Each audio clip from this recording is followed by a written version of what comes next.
Hello बच्चों, good afternoon, how are you. तो आज हम लेके आए हैं हमारी सीरीज, एक रिवीजन सीरीज है ये यहाँ पर। तो हम इस सीरीज का एक इंट्रोडक्शन देने से पहले फर्स्ट ऑफ ऑल मैं अपना इंट्रोडक्शन देता हूँ। My name is Rahul Kachhawa and I have 7 years of experience in teaching chemistry subject. Okay, तो मैं generally classes 11th and 12th grade के साथ साथ नीट एंड जेई मेंस और जेई एडवांस के बच्चों की क्लासेस लेता हूं for chemistry subject. So that is all about me. अब हम बात करते हैं बच्चों हमारी इस रिवीजन सीरीज का, जो कि हमारे लिए एक गोल्डन अपॉर्चुनिटी है। ठीक है बच्चों, ये आपके लिए गोल्डन अपॉर्चुनिटी भी है, हमारे लिए भी गोल्डन अपॉर्चुनिटी कि हम एक रिवीजन सीरीज लेके आए। ठीक है, ये बोर्ड के सारे बच्चों के लिए है। ठीक है, तो हम जैसे ही हमारा बोर्ड एग्जाम शेड्यूल हो चुका है, 27 को हमारा केमिस्ट्री एग्जाम है, तो उससे पहले हम इस रिवीजन सीरीज को कंप्लीट करेंगे। ठीक है, तो आज हम हमारी इस रिवीजन सीरीज को स्टार्ट करने जा रहे हैं हमारे चैप्टर सॉल्यूशन से। ठीक है, और इस सॉल्यूशन चैप्टर के अंदर जो हम हमारा पहला टॉपिक लेंगे वो लेंगे कंसंट्रेशन टर्म्स का और राउल्ट्स लॉ का। तो before going ahead with the whole concept, मैं आपको बता दूं कंसंट्रेशन टर्म्स और राउल्ट्स लॉ के बारे में। कंसंट्रेशन टर्म्स क्या होती है, हमारे पास जनरली दो टाइप की कंसंट्रेशन टर्म्स हम इसके अंदर देखेंगे, और उसके अंदर फिर हम डिफरेंट डिफरेंट टाइप देखेंगे। कोई वॉल्यूम पे डिपेंड करेगा, कोई मास पे डिपेंड करेगा, और उनके बेसिस पे उसके डिफरेंट डिफरेंट टाइप होंगे। तो वो सारी हम क्या देखेंगे, उसमें कंसंट्रेशन टर्म्स को देखेंगे। तो उससे पहले हम ये भी डिफाइन करेंगे कि कंसंट्रेशन टर्म्स एक्चुअली होती क्या है। व्हाट इज कंसंट्रेशन, कि मैंने क्या, जैसे हमने कोई अपने चाय पी रहे हो, चाय ज्यादा मीठी हो जाती है ना, तो ज्यादा मीठी हो गई तो इसका मतलब क्या हो, उसमें जो सोल्यूट का अमाउंट है वो ज्यादा हो गया। सोल्यूट कौन होता है, शुगर होती है, तो उसका अमाउंट ज्यादा हो गया तो वो ज्यादा कंसंट्रेट हो गई है। ठीक है, चाय फीकी लग रही है, इसका मतलब सोल्यूट का अमाउंट कम है, वो क्या हो गया, लेस कंसंट्रेटेड है। तो इस बेसिस पे हम देखेंगे, हम इसे ग्राम के रेस्पेक्ट में भी दे सकते हैं, मोल के रेस्पेक्ट में भी दे सकते हैं, और भी हमारे पास कई टर्म्स है, सिर्फ यही नहीं होता। ठीक है, तो हम ये चीजें हम किस में देखेंगे, कंसंट्रेशन टर्म्स के ऊपर। ठीक है, उनके कंसंट्रेशन को हम कौन कौन से हमारे पास फॉर्मूलेस है, उन फॉर्मूलों के बेसिस पे हम कंसंट्रेशन को डिफाइन करेंगे। ठीक है, फिर हम चलते हैं राउल्ट्स लॉ। ये राउल्ट्स लॉ जनरली क्या कहता है, ये वेपर प्रेशर पे डिपेंड करता है। ठीक है, इसमें हम क्या लेंगे, 2 वोलेटाइल लिक्विड्स लेंगे, और फिर हम एक एक्सपेरिमेंट परफॉर्म करेंगे। एक वोलेटाइल लिक्विड ले लिया, दूसरा वोलेटाइल लिक्विड ले लिया। अब क्या करें, तो साइंटिस्टों ने कहा एक काम करो, दोनों को मिक्स कर दो। इसका वेपर प्रेशर अलग होता है, इसका अलग होता है, तो हमने जो लास्ट एक को नया हमने सॉल्यूशन बना लिया जिसमें हमने फर्स्ट और सेकंड को मिक्स कर दिया, तो उसका वेपर प्रेशर क्या होगा। ठीक है, vapour pressure of that solution, तो हमें पता है इन दोनों का पार्शियल प्रेशर जो उसमें होगा उसको ऐड कर लो, वो आंसर आ जाएगा। तो वो क्या होता है, उसके लिए हम क्या जिस पे जाएंगे, राउल्ट्स लॉ पे जाएंगे। तो अभी मैं स्टार्ट करा रहा हूं बच्चों आपको किस पे, कंसंट्रेशन टर्म्स पे। तो ये जो टर्म्स होती है जनरली, ठीक है, कॉन्सेंट्रेशन। ठीक है बच्चों, जनरली हमने कंसंट्रेशन के बारे में मैंने आपको बताया ही है कि कोई भी एक सॉल्यूशन है, वो सॉल्यूशन दो फैक्टर से मिलकर बनता है। पहला क्या होता है फैक्टर, कि हम एक सोल्यूट लेंगे, दूसरा क्या होता है, एक सॉल्वेंट लेंगे। जब हम इस सोल्यूट और सॉल्वेंट को आपस में मिक्स करते हैं तो क्या बनता है, एक सॉल्यूशन बनता है। ठीक है, तो ये सोल्यूट और सॉल्वेंट की क्वांटिटी हमें डिटरमाइन करेगी कि कंसंट्रेशन क्या है। ठीक है, सपोज करो मैंने क्या लिया है, ठीक है, ये एक बीकर है। ठीक है बच्चों, अब इस बीकर के अंदर मैं क्या देता हूं, वही हम टी का एग्जांपल ले लेते हैं। ठीक है ये हम क्या देते हैं, एक मिल्क का एग्जांपल ले लेते हैं। चलो, ये एक मिल्क है, मिल्क का कंटेनर है जिसमें मैंने क्या डाल दिया है, मिल्क डाल दिया है। Okay, this is what, this is milk. ठीक है, और इसके अंदर क्या है, जो सोल्यूट है, सोल्यूट इसके अंदर हमने क्या डाल दिया है, शुगर डाल दी है। ठीक है, अब ये जो सॉल्यूशन है ये हमारे पास, सपोज करो एक ये सॉल्यूशन ले लिया हमने, मिल्क का एक सॉल्यूशन ये है एक सॉल्यूशन मिल्क का हमने एक और लिया, उसमें भी हमने क्या डाला, दूध डाल दिया है। ठीक है ये क्या है, मिल्क है। ओके बच्चों, और इसके अंदर एज ए सोल्यूट, ठीक है, कौन प्रेजेंट है, हमें पता है शुगर इसके अंदर प्रेजेंट है। सपोज करो मिल्क की क्वांटिटी दोनों के अंदर, मैं एक ही बात कहता हूं, मिल्क की क्वांटिटी फिक्स है। मैं यहां पर लिख देता हूं कि ये है 100 ml मिल्क। ठीक है, यहां पर भी मिल्क क्या है, 100 है। इसका मतलब मैंने सॉल्वेंट की क्वांटिटी तो फिक्स कर ली ना बच्चों, सॉल्वेंट की क्वांटिटी फिक्स है। अब बचा कौन हमारे पास, शुगर बचा जो कि सोल्यूट है। अगर मैं कहता हूं यहाँ शुगर में डाल देता हूं 10 ग्राम, यहां डाल देता हूं 20 ग्राम, तो ज्यादा स्वीटनेस किसमें होगी हमें पता है 20 ग्राम वाले में होगी। क्यों होगी ज्यादा स्वीटनेस? क्योंकि उसके अंदर सोल्यूट का अमाउंट बढ़ गया है। इसका मतलब है कि ये क्या हो गया है, कंसंट्रेटेड हो चुका है। ये मिल्क कैसा है, कंसंट्रेटेड है as compare to this milk. Suppose मैंने एक और ले लिया, उसमें 5 ग्राम हमने क्या डाली है, शुगर डाली है, तो इसका मतलब ये वाला सॉल्यूशन जो है मिल्क का, ये कंसंट्रेटेड है दूसरे के कंपेयर में। तो यही क्या होती है, कंसंट्रेशन को हमें डिटरमाइन किया जाता है। हमने ग्राम के टर्म में डिटरमाइन करिए। कई बार सपोज करो हमें मोल दे रखे होंगे कि इसमें 5 मोल है, इसमें 10 मोल है, तो 10 मोल के रेस्पेक्ट में भी देख सकते हो, मास के रेस्पेक्ट में भी दे सकते हो, वॉल्यूम के रेस्पेक्ट में भी दे सकते हो। तो ऐसे करके हमारे पास कई सारे टर्म्स आते हैं, ठीक है। तो हम उन डिफरेंट डिफरेंट टर्म्स को यहाँ पर हम क्या करेंगे, स्टडी करेंगे, ठीक है। तो अब बच्चों देखते हैं डिफरेंट डिफरेंट टर्म्स के कैसे देखेंगे कि सर एक तो होते हैं हमारे पास, ये क्या होते हैं, दो टाइप की होती है। एक होगी वॉल्यूम रिलेटेड,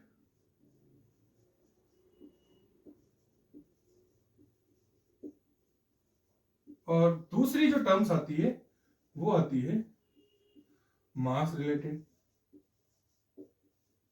ओके बच्चों, तो अब यहां पर देखना, जो वॉल्यूम रिलेटेड होती है, एक चीज का बहुत अच्छे से ध्यान रखना, ये वॉल्यूम रिलेटेड है तो ये टेम्परेचर डिपेंडेंट होगी, ये टेम्परेचर डिपेंडेंट होती है। और जो मास रिलेटेड है ये टेम्परेचर इंडिपेंडेंट होगी।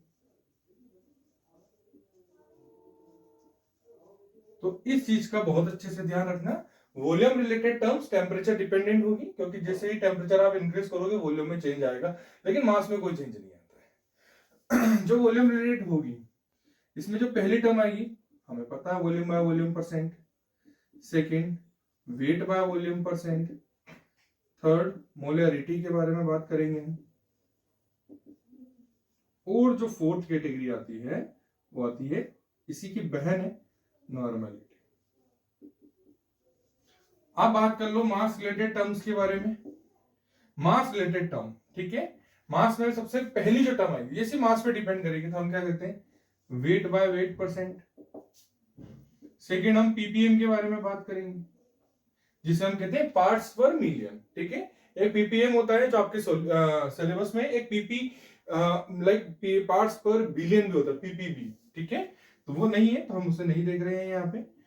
थर्ड टर्म आती है मोलरिटी के बारे में आता है। और जो फोर्थ टर्म आती है बच्चों वो आएगी आपकी मोल फ्रैक्शन।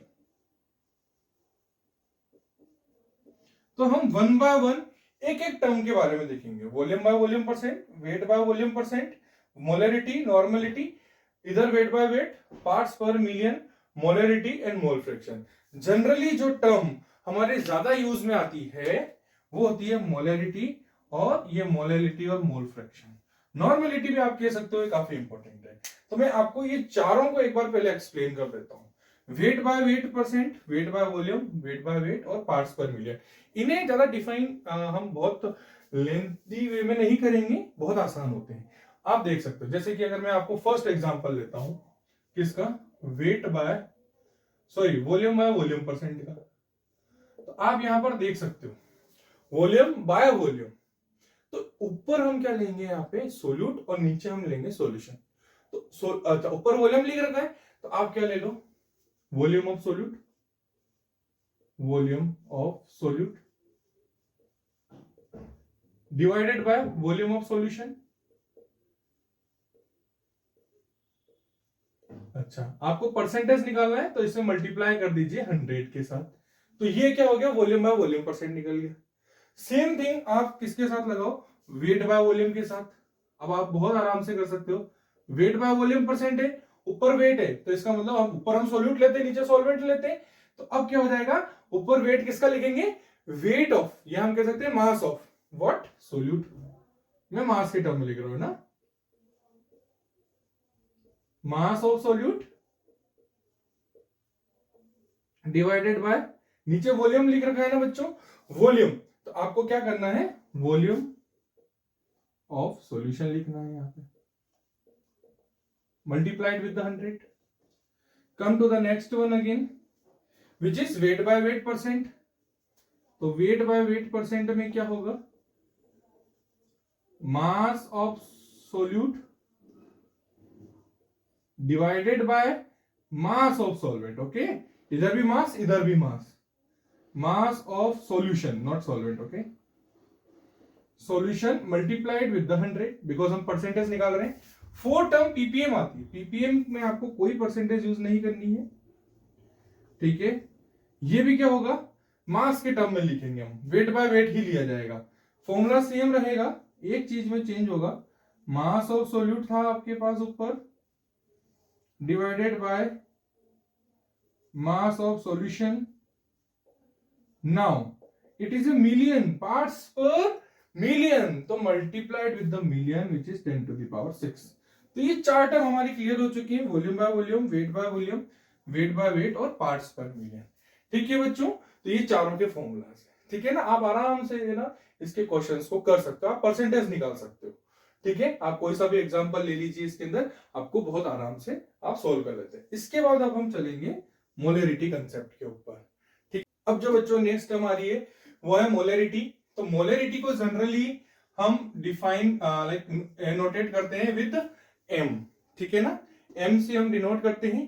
तो मोलरिटी का जनरल फॉर्मूला क्या होता है, मैं आपको मोलरिटी का फॉर्मूला लिख के दिखाता हूं। इसके फॉर्मूले में क्या करना है, आपको मोल का यूज करना है, लाइक मोल्स ऑफ सोल्यूट। क्या लिखोगे आप, moles of solute divided by volume of solution, क्योंकि वॉल्यूम डिपेंडेंट है ना, वॉल्यूम रिलेटेड है, तो यहां आपको क्या यूज करना है, वॉल्यूम ऑफ सॉल्यूशन। ठीक है बच्चों, तो अगर आपको इसकी डेफिनेशन लिखनी है, क्या लिख सकते हो, 1 mole of solute that is present in a unit volume of solution is defined as what, molarity. अगर आपको इसकी यूनिट निकालनी है तो हम जानते हैं मोल्स की यूनिट क्या होती है, जनरली हम जानते हैं इट इज मोल, ठीक है, डिवाइडेड बाय वॉल्यूम। वॉल्यूम यहां पर हमेशा याद रखना, आपको लीटर में निकालनी होगी, आप लीटर से दूर ना हटे, या मतलब एमएल में आएगा तो आपको एमएल को लीटर में चेंज करना होगा, ठीक है। तो इस चीज का ध्यान रखना, moles of solute divided by volume of solution. तो यूनिट की बात कर रहा हूं मैं, ठीक है, यहां मैं लिख देता हूं, ये क्या है, यूनिट है। तो मोल्स ऑफ सोल्यूट जिसकी यूनिट मोल है, ठीक है, यहां ई ना लगा देना, एमओएल ई नहीं, ओनली एमओएल, एमओएल ही तो फिर तो वर्ड बन जाएगा ये वाला, ठीक है ना। तो वॉल्यूम विच इज लीटर, ठीक है। आप इसे और अच्छे तरीके से खोल भी सकते हो, मोल क्या होता है, gram, okay, mass divided by molar mass, ठीक है। तो आप इसका और भी लाइक फॉर्मूला भी लिख सकते हो, जैसे मैं कह देता हूं मोल के और फॉर्मूले क्या होते हैं, आपको एक इन जनरल बता देता हूं, okay. Mass divided by molar मास करते हैं हम, ठीक है, मास डिवाइडेड बाय मोलर मास, ठीक है ना बच्चों। तो मास की क्या हो जाती है, ग्राम, और डिवाइडेड बाय मोलर मास ग्राम पर मोल। तो आप देखोगे ग्राम से ग्राम कैंसिल, ये किसके इक्वल हो जाता है, मोल, ठीक है ना। तो यही किसकी यूनिट है, मोल की यूनिट है, ठीक है बच्चों। यहां तक बात क्लियर हो चुकी है, कोई डाउट नहीं, चलो। तो ये चीज आपको समझ में आ चुकी है। जैसे मैं आपको एक क्वेश्चन करके दिखाता हूं, ठीक है ना। अगर आपको एक क्वेश्चन गिवन है, मैं कह देता हूं कि 80 gram of NaOH present in 100 ml of solution. Okay. Question is what? Find the molarity of solution. तो इस केस में आपको क्या करना है, फर्स्ट ऑफ ऑल आपको कोई भी क्वेश्चन ऐसा सोल्व करना आता है, ठीक है। आपको सबसे पहले आपको क्या करना है, आपको जो जो क्वांटिटी गिवन है वो लिख लो। आपको क्या दे रखा है, mass of NaOH, mass of NaOH कितना गिवन है आपको, 80 ग्राम, लिख लीजिए 80 ग्राम, ठीक है ना बच्चों। हमें पता और क्या दे रखा है आपको given, volume of solution 100 ml solution है, ठीक है। तो वॉल्यूम ऑफ सॉल्यूशन आपको कितनी गिवन है यहाँ पे, ठीक है ना। सॉल्यूशन का मतलब ये है कि इस NaOH के अंदर उसने पानी मिला दिया, ठीक है ना। NaOH को पानी में, NaOH में पानी नहीं, सॉरी, NaOH को उसने पानी में डाल दिया है, ठीक है। तो वॉल्यूम ऑफ सॉल्यूशन कितनी हो जाएगी 100 ml। तो आपको ml में नहीं लेना, लीटर में लेना, तो हम क्वेश्चन में ही चेंज करेंगे, ठीक है। अब आपको पता है फॉर्मूले में वॉल्यूम ऑफ सॉल्यूशन, यहाँ ये तो गिवन है। अब मोल्स दे रखे और हमारे पास मास है, तो हम सबसे पहले मोल का फॉर्मूला यूज करके हम क्या करेंगे, मोल कैलकुलेट कर लेते हैं, ठीक है। तो हमें पता है मोल का फॉर्मूला क्या होता है बच्चों, मोल बराबर mass which is divided by molar mass. अच्छा, मास आपको कितना गिवन है, 80 gram, okay 80 gram. Please write the unit as well, okay, आपको यूनिट भी मेंशन करनी है कैलकुलेशन पार्ट में, ठीक है। मोलर मास NaOH का मैं आपको बता रहा हूं डायरेक्टली, यहाँ पे 40 ग्राम पर मोल होता है, ठीक है। तो ये किसके इक्वल हो जाएगा, ये हो जाएगा 2 मोल, ठीक है ना। तो मोल हमारे पास कितना आ गया, सॉल्यूट के 2 मोल आ गए। तो अब मैं फॉर्मूला में वैल्यू पुट कर देता हूं, मोल्स ऑफ सॉल्यूट कितने हैं 2 मोल divided by volume of solution 100 ml है। तो ये 100 को मैं पहले किस में चेंज कर देता हूं, 100 डिवाइडेड बाय व्हाट 1000, ठीक है ना। किसमें चेंज हो गई, लीटर में चेंज हो गई। तो इससे आप ये कैंसिल कर दो, क्या बन जाएगा 20। आप यूनिट दे सकते हैं मोल पर लीटर, ठीक है, मोल लीटर इनवर्स। सो ये क्या होगा, हमारा फाइनल आंसर हो जाएगा किसका, मोलरिटी का, ठीक है। तो 80 ग्राम NaOH which is present in 100 ml of solution, so the molarity of the solution is what 20 mole per liter. That is the final answer. Okay बच्चों, कोई डाउट। अब बच्चों जो हमारे पास 6 टर्म आती है वो होती है मोलरिटी, इसे हम स्मॉल m से रिप्रेजेंट करेंगे। इसका फॉर्मूला क्या होता है, ठीक है, मोल फॉर्मूला हम लिखेंगे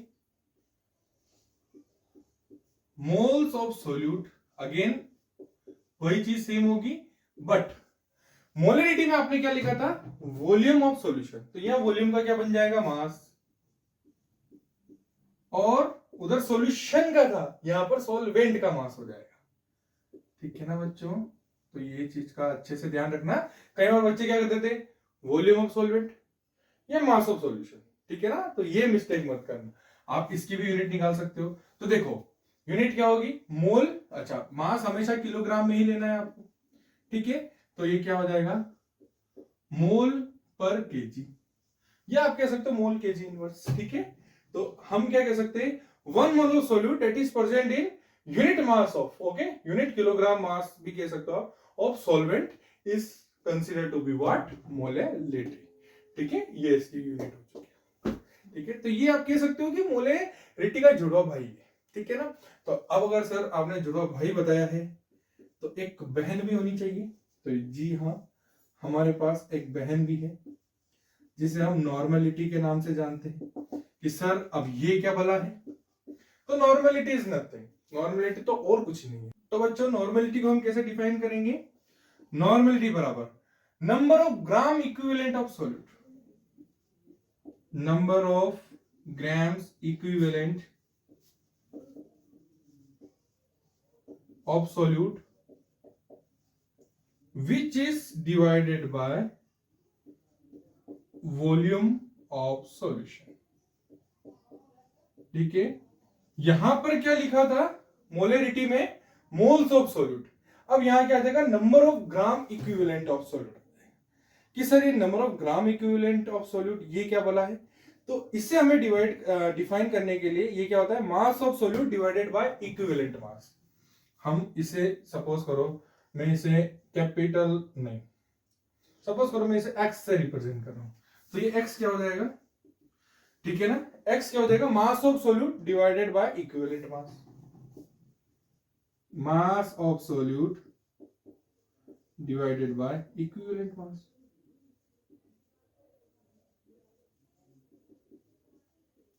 कि सर आपने यहां तो बता दिया, अभी इक्विवेलेंट मास क्या चीज आ गई। तो इक्विवेलेंट मास क्या होता है, मोलर मास। अगेन मैं इक्विवेलेंट मास को डिफाइन कर रहा हूं, इक्विवेलेंट मास को आपको अगर डिफाइन करना है, ये क्या होता है, molar mass divided bye, suppose करो जैसे हमने x तो इसे मान लिया था, सपोज करो वैलेंसी फैक्टर, डायरेक्टली आप लिख लीजिए वैलेंसी फैक्टर। अब सर फिर यही चीज, ये डिनोमिनेटर में आपने फिर वैलेंसी फैक्टर लगा दिया, ये क्या चीज है।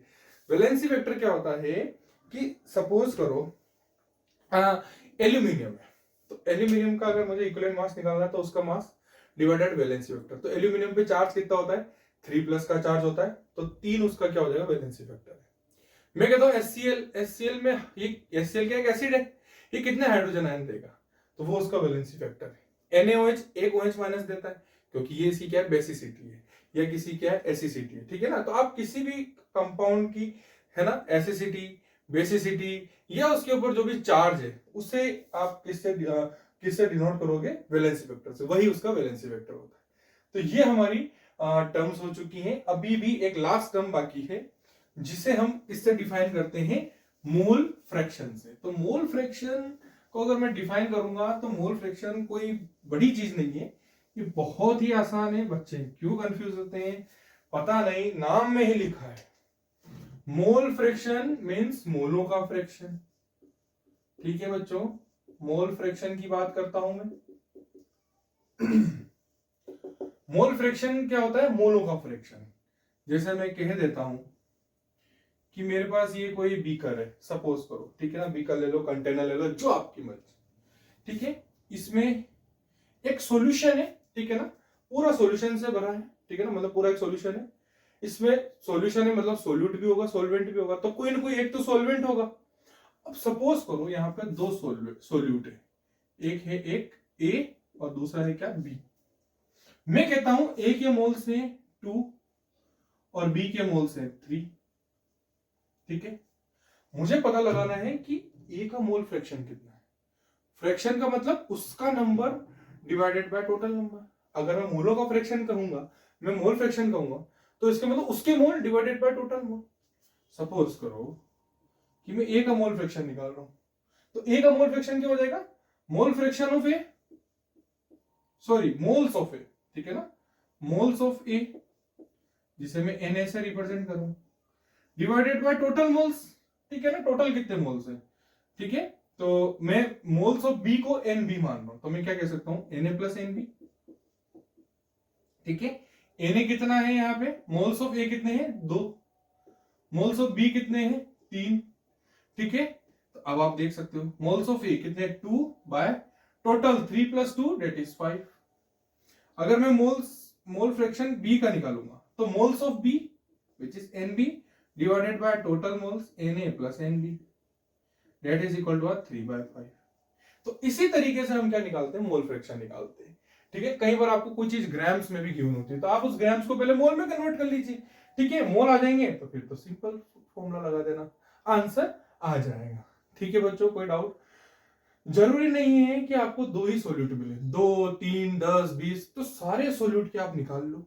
और सारे सोल्यूट सपोज करो मुझे नहीं पता एक्स ए है, एक्स बी है, कितने हैं, जितने भी इन सबका मोल फ्रैक्शन निकाल दोगे उसका सम ऑलवेज इक्वल टू 1। इस चीज को बहुत अच्छे से, जितने भी सोल्यूट है उन सारे सोल्यूट का जो मोल फ्रैक्शन होगा उन सब का sum of the mole fraction of all the solute in a given solution is equal to 1। तो यही क्या है, मोल फ्रैक्शन है। तो यही क्या थी, हमारे पास सारी कंसंट्रेशन टर्म्स थी, ठीक है बच्चों, जिसमें हमने कंसंट्रेशन देखी कि हम कंसंट्रेशन कैसे निकालें। अब इन दोनों में आप देखोगे तो कंसंट्रेटेड कौन है, 3 है, ठीक है ना, 3 मोल बी के हैं, तो बी ज्यादा कंसंट्रेटेड हो गया, ठीक है बच्चों। तो जिसका अमाउंट ज्यादा, ठीक है ना, वो जीतेगा, ठीक है। तो that is all about concentration terms. अब हम जो आगे हमारा नया टॉपिक ले रहे हैं वो कौन सा है, राउल्ट्स लॉ। तो चलिए बच्चों, अब हम बात करेंगे हमारा मोस्ट इंपॉर्टेंट लॉ है बोर्ड के हिसाब से, जो क्या है, राउल्ट्स लॉ है। और ये राउल्ट्स लॉ जो होता है 2 वोलेटाइल लिक्विड के लिए यूज होता है। सर ये वोलेटाइल लिक्विड क्या होते हैं, वो लिक्विड जो वेपर बनाते हैं, जिन्हें हम हीट करेंगे, हीट करने पे जिनकी वेपर बनती है उन्हें वोलेटाइल कहते हैं, और जो वेपर नहीं बनाते हैं उन्हें नॉन वोलेटाइल कहते हैं। तो अभी हम कौन से लिक्विड के बारे में बात कर रहे हैं, 2 वोलेटाइल लिक्विड के बारे में।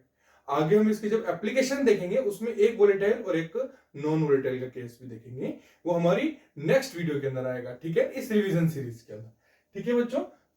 तो पहले मैं इस लॉ को बता देता हूं, आपको डेफिनेशन बताता हूं, फिर इसका एक्सप्लेनेशन दूंगा आपको, ठीक है, विद द प्रॉपर डायग्राम कि हाँ इसके अंदर हमने करा क्या है। जैसा मैंने शुरुआत में बताया था ना आपको, हम 2 बीकर ले लेंगे, इसमें वोलेटाइल इसको लिक्विड डाल दिया, इसमें वोलेटाइल लिक्विड डाल दिया, दोनों को मिक्स कर लिया, फिर देखते हैं लास्ट में क्या होता है।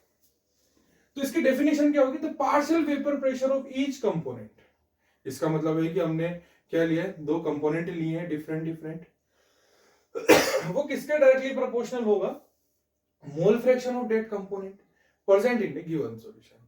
सर समझ में नहीं आया तो आ जाओ समझते हैं। मैंने क्या करा, एक बीकर लिया बच्चों, इसमें मैंने कोई एक लिक्विड भर दिया है जो कैसा है, वोलेटाइल लिक्विड है, ठीक है ना। ये ए कंटेनर है और इसका कोई ना कोई वेपर प्रेशर होगा, ठीक है ना। ये वेपर प्रेशर होगा, क्यों, क्योंकि ये एक सिंगल है, ठीक है ना। एक लिक्विड कोई सॉल्यूशन नहीं है, एक मैंने कोई लिक्विड लिया है, ठीक है ना, ए लिक्विड लिया है। तो इसका अगर मैं बात करूं पी ए नोट, ये क्या है, vapour pressure of pure liquid A, जिसे हम डिनोट करें पी ए नोट से। हमने एक दूसरा बीकर और लिया है, हमने इसमें भी क्या फिल कर दिया है, एक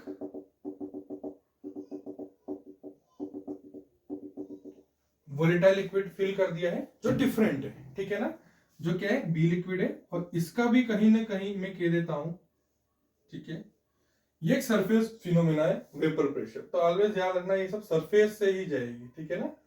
तो यहां तो मैं तो जल्दी में बना देता हूं, ठीक है। तो vapour pressure of this liquid b is what, p B naught, ठीक है बच्चों। दोनों को ऐड कर दूं कि हाँ सर कर दीजिए ना, मैंने इसको इसमें डाल दिया, तो मुझे क्या मिला भाई, कंटेनर भी तो बड़ा लेना होगा क्योंकि क्वांटिटी भी बढ़ चुकी है। अब यहां पर देखो, इस लिक्विड के अंदर इसकी पूरी सरफेस पे कौन था, ए था। तो सारी जो वेपर बनेगी किसकी बनेगी, पीए की बनेगी। मैं कह सकता हूं इस ए लिक्विड की बनेगी। तो सपोज हो रहे हैं 10, मैं कह देता हूं 10 यूनिट वेपर बन रही है, यहां कह देता हूं यहां पर 15 यूनिट वेपर बन रही है। तो क्या जब मैं दोनों को मिक्स करूंगा तो इसकी सरफेस पे ओनली ए के तो पार्टिकल होंगे नहीं, ओनली बी के पार्टिकल नहीं होंगे, थोड़े से कम होंगे। तो इसके अगर 10 यूनिट में वेपर बन रही है तो थोड़ी सी डिक्रीज हो जाएगी, वहां 6 होगी 7 होगी, इसकी भी डिक्रीज होगी। तो मतलब पार्शियली डिक्रीज हुआ ना, तो अब जो इनका पार्शियल प्रेशर होगा दोनों का वो डिफरेंस हो जाएगा, ठीक है ना। सपोज ये ए का है तो ए का क्या हो जाएगा, पी ए हो जाएगा। सपोज ये बी का है, ठीक है ना, बी का कोई भी कंपोनेंट है यहाँ पे प्रेजेंट सरफेस पे, इसका क्या हो जाएगा, पी भी हो जाएगा। तो वो क्या कह रहा है कि the partial vapour pressure of each component, जैसे कि मैं कह देता हूं पी ए है, ये रहा partial pressure of component a and partial pressure of component b, ये किसके डायरेक्टली प्रोपोर्शनल होगा, to the mole fraction of that component. और हम पता है कि मोल फ्रैक्शन क्या होते हैं, एक्स ए के लिए एक्स ए और बी के लिए क्या हो गया, एक्स बी। यही क्या है, राउल्ट्स लॉ की डेफिनेशन है। एक्स का मतलब अभी हमने देखा ना कंसेंट्रेशन टर्म्स के अंदर, जितनी ज्यादा ए की कंसेंट्रेशन है उतना ज्यादा इसका प्रेशर है। कंसेंट्रेशन ज्यादा का मतलब अगर मैं कहता हूं इसकी कंसेंट्रेशन ज्यादा है, ये 15 से इसके मोलिक्यूल हो गए 12, इसके 10 से हो गए हैं 8, ठीक है। तो यहां पर 12 मोलिक्यूल इसके हैं, तो 12 इसके हैं तो उसका वेपर प्रेशर भी ज्यादा होगा। मोर द कंसेंट्रेशन या more the mole fraction, more the partial vapour pressure of that b component, ठीक है ना बच्चों, समझ में आ गई। तो मैं क्या कह देता हूं, अगर मुझे इस पूरे सॉल्यूशन का पार्शियल वेपर प्रेशर निकालना है, partial pressure of total solution निकालना है मेरे को, ठीक है ना, या तो मैं क्या करूंगा दोनों को ऐड कर लूंगा, p a plus p b, ठीक है। अगर मैं इसको आगे सॉल्व करता हूं तो पी ए को मैं इक्वल कर दूंगा, एक्स से तो ऑलरेडी था, प्रोपोर्शनलिटी साइन हटता है तो कोई ना कोई कांस्टेंट आता है, तो यहां कांस्टेंट क्या आएगा, पी ए नॉट आ जाएगा। और सेम चीज आप बी के लिए करोगे तो X B P B naught आ जाएगा। तो अब इसको आप आगे देख लो, सिंपल, टोटल पार्शियल प्रेशर कितना हो जाएगा, X A P A naught plus X B P B naught. यही हमारा क्या है, राउल्ट्स लॉ है। तो राउल्ट्स लॉ के हमने एक्सप्लेन यही कर दिया था कि the partial vapour pressure of each component is directly proportional to the mole fraction of that component present in that solution, ठीक है। ये हमने कर दिया, प्रोपोर्शनलिटी साइन हटाया, कांस्टेंट आया, क्या आया, प्योर लिक्विड का वेपर प्रेशर आ चुका है। हमने पी टोटल करा, दोनों को आप ऐड कर लो, आ जाएगा आपको सॉल्यूशन का पूरा पार्शियल प्रेशर, जो एक्स से p naught x B p naught है, ठीक है। तो अब आप इसकी बहुत सारी मॉडिफाइड फॉर्म भी लिख सकते हो। हमें पता है कि एक्स ए प्लस एक्स बी क्या हो जाता है, 1 हो जाता है। तो आप एक्स बी को क्या लिखोगे, 1 माइनस एक्स ए। ठीक है, तो अब आप इसकी वैल्यू पुट करके भी आप आगे आंसर निकाल सकते हो। ठीक है बच्चों, यहां तक क्लियर हो गया। तो that is all about the Raoult's law. ठीक है, सपोज आपको कोई भी ऐसा क्वेश्चन गिवन है कि मोल फ्रैक्शन ऑफ ए कह देंगे आपको 2 मोल है। ठीक है ना, मैं कह देता हूं, ठीक है, एक सेकेंड, कि एक्स ए ये हो गया कितना, 2 मोल। सपोज एक्स बी मैं दे देता हूं आपको अगेन 5 मोल। मैं देता हूं पी ए नॉट की वैल्यू। ठीक है, हम एटीएम के अंदर बात करते हैं, ये हो जाती है 10 एटीएम। ठीक है, पीबी नोट की वैल्यू आप ले लो 15 एटीएम। ठीक है, अब आप आगे सोल्व कर लो, आपको टोटल पार्शियल प्रेशर निकालना है। तो क्या हो जाएगा, एक्स से कितना है 2 multiplied with the P A note कितना है 10 प्लस एक्स भी आपको कितना दे रखा है बच्चों 5, just write 5 here, multi p b naught कितना है 50। तो आप यहां पर चेक कर सकते हैं, ये कितना हो जाएगा 20 और ये हो गया 75, ये कितना हो जाएगा 95। ठीक है ना, ओके 95 और पार्शियल प्रेशर है तो हम इसको एटीएम के अंदर मेजर कर रहे हैं। तो यही क्या होता है, राउल्ट्स लॉ होता है। इस तरीके से हम इससे सॉल्व कर सकते हैं। कई बार आपको मोल्स ना दे करके आपको उसका मास दे देगा, तो मास डिवाइडेड बाय मोलर मास करके मोल फ्रैक्शन निकाल लो। ठीक है, पहले मोल निकालो फिर मोल फ्रैक्शन निकालो। पी ए नॉट पीबी नॉट आपको हमेशा गिवन होगा। ठीक है ना बच्चों, तो इसमें कोई दो राय नहीं, क्योंकि ये सबके लिए अलग अलग होता है, आपको क्या पता सॉल्वेंट कौन सा हो। तो this is all about the Raoult's law. तो आज के हमारे इस लेक्चर में हमने क्या देखा, पहला तो क्या था, कंसंट्रेशन के बारे में था। कंसंट्रेशन टर्म्स देखिए, कंसंट्रेशन को हमने कैसे डिफाइन करा। ठीक है, जिसका अमाउंट ज्यादा वो जितना उतना ज्यादा होगा कंसंट्रेटेड। ठीक है, more the amount of solute. ठीक है, इसका मतलब वो क्या होगा, ज्यादा कंसंट्रेटेड होगा। हमने वॉल्यूम रिलेटेड देखा। ठीक है ना, और दूसरा हमने किससे रिलेटेड देखा, मास रिलेटेड। जो वॉल्यूम रिलेटेड होता है वो टेम्परेचर डिपेंडेंट है, मास रिलेटेड टेम्परेचर डिपेंडेंट नहीं होता। वॉल्यूम में हमने डिफरेंट डिफरेंट कैटेगरीज देखी, जिसके अंदर वॉल्यूम जरूर आएगी, volume by volume percent, mass by volume percent, molarity, normality. आप फिर मास परसेंटेज पे चले जाओ, उसमें सिर्फ मास आएगा, कहीं वॉल्यूम नहीं आएगी, क्योंकि वो टेम्परेचर इंडिपेंडेंट है। टेम्परेचर नहीं तो अदरवाइज वॉल्यूम चेंज हो जाएगी ना। तो वेट बाय वेट, ठीक है, parts per million, mole fraction, molarity. तो फिर हमने उन्हें एक एक करके डिफाइन करा। ठीक है, जिसमें सबसे मेजर जो क्वेश्चन बनता है वो मोलरिटी का बनता है। फिर हमने राउल्ट्स लॉ देखा, हमने एक सॉल्यूशन लिया। ठीक है, एक सॉल्यूशन वोलेटाइल लिक्विड का लिया, दूसरा एक और लिया, दोनों को मिक्स करा। तो अब जो उसका वेपर प्रेशर था डिक्रीज हो गया प्योर लिक्विड का, और वो अब क्या हो चुका है, पार्शियल हो चुका है। तो वो जो पार्शियल प्रेशर है वो किसके डायरेक्टली प्रोपोर्शनल होगा, जितना उसकी उसमें कंसंट्रेशन होगी। उस कंसंट्रेशन को हम यहाँ किससे मेजर कर रहे हैं, एक्स से। ठीक है ना, यहाँ पर मोल फ्रैक्शन चले, कंसंट्रेशन की हमने 8 टर्म्स देखी, तो उसमें से हमने मोल फ्रैक्शन लिया।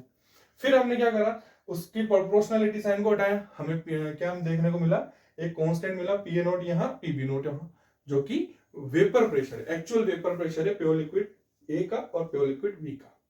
हमने इन दोनों को ऐड कर लिया, हमें इसका पार्शियल वेपर प्रेशर मिल गया, किसका, सॉल्यूशन का। तो this is all about our today's revision series का पहला lecture, concentration terms and what, Raoult's law. Next जो सीरीज का हमारा इस सीरीज का जो हमारा नेक्स्ट लेक्चर होगा वो होगा कोलिगेटिव प्रॉपर्टी के ऊपर। ठीक है बच्चों, तो अच्छे से पढ़ना। कोई भी डाउट हो आप यहाँ पर कमेंट के अंदर लिख सकते हैं। हमारे चैनल को लाइक, शेयर एंड सब्सक्राइब जरूर कीजिए। थैंक यू बच्चों।